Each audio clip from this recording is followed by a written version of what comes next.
a while. Let's play a little chop it or drop it, where I'm going to tee up some topics, and you're going to tell me if you want to chop it, meaning discuss, or you want to drop it and move on.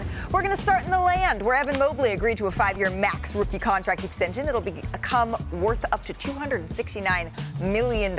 He averaged 15 and 9 last season. So Tim Legler, chop it or drop it. Mobley is the most important player for the Cavs to become true contenders here.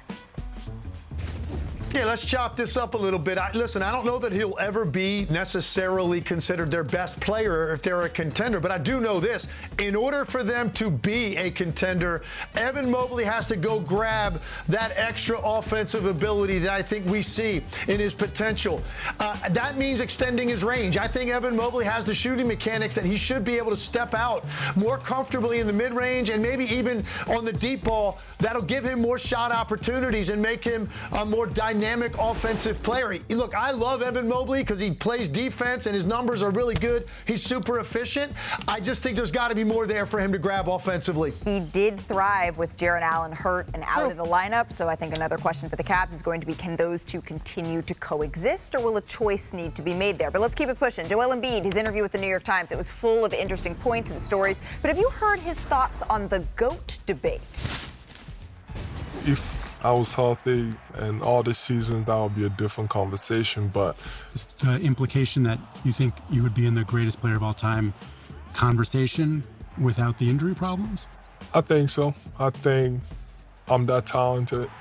The thing that has stopped me all these years is, just freak injuries. Every single playoffs, regular season.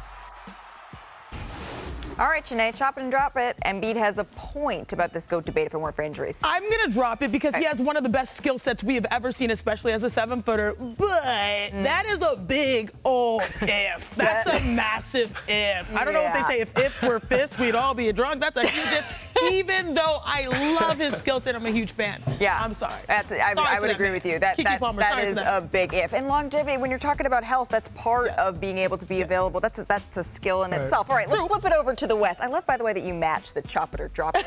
Golden State, they've been a little bit busy. Klay Thompson, Chris Paul out. DeAnthony Melton, Kyle Anderson, Buddy Hield in. And Zach Lowe, you wrote in a recent article, this team is presently constituted. It could make the playoffs, perhaps even win a round, but anything beyond that feels unlikely. So I go to you, Mr. Lowe. Chop it or drop it. The Warriors have done enough this season to continue to maximize Steph Curry's career.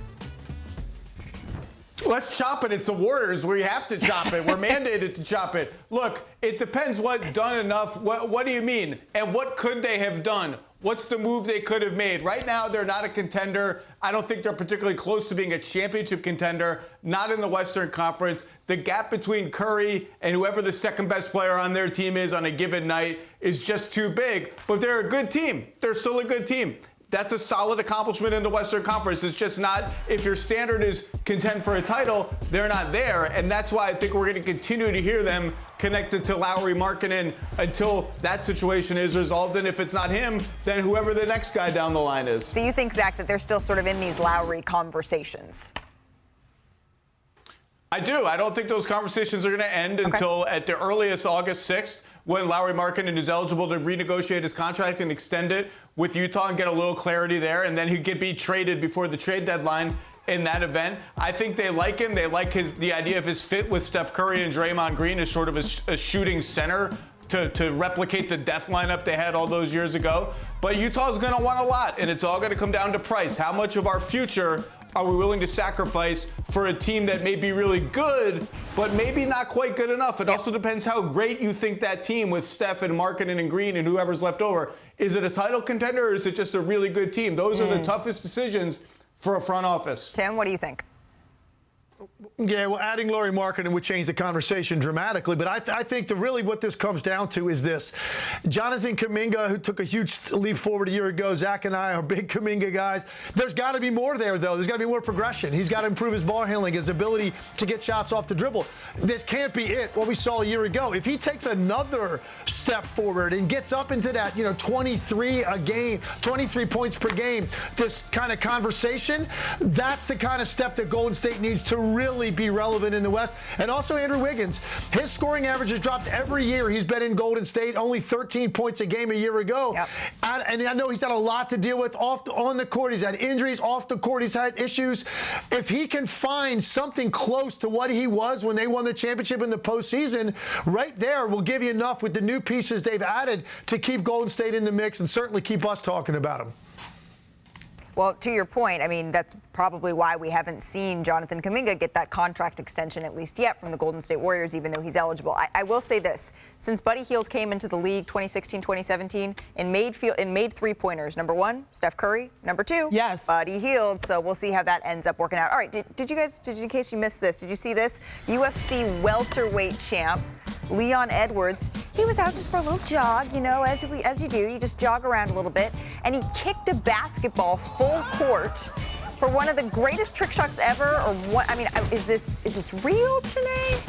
What? Oh, wait, I don't know. There's like one little glitch, like at one point that it made me like have to nowadays do a double take. Same, Malika. I'm with you, Malika. Yeah, I wasn't quite sure. All right, check out Leon Edwards in the main event at UFC 304 on Saturday night in Manchester, England. Edwards will be in one of two title fights, plus it's the return of Paddy the Baddy. The main card begins at 10 Eastern.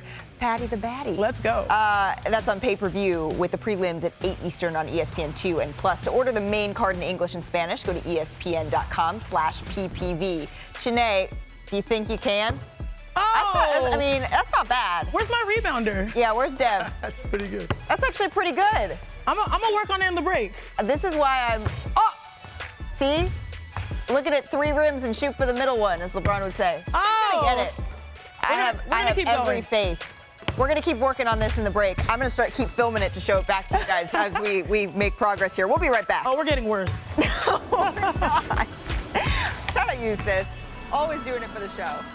Wanna try to boast at what I look like. Think I'm gonna try to wear, I pull up long range. Jimmy with the heat, I'm on fire. It's NBA, I'm a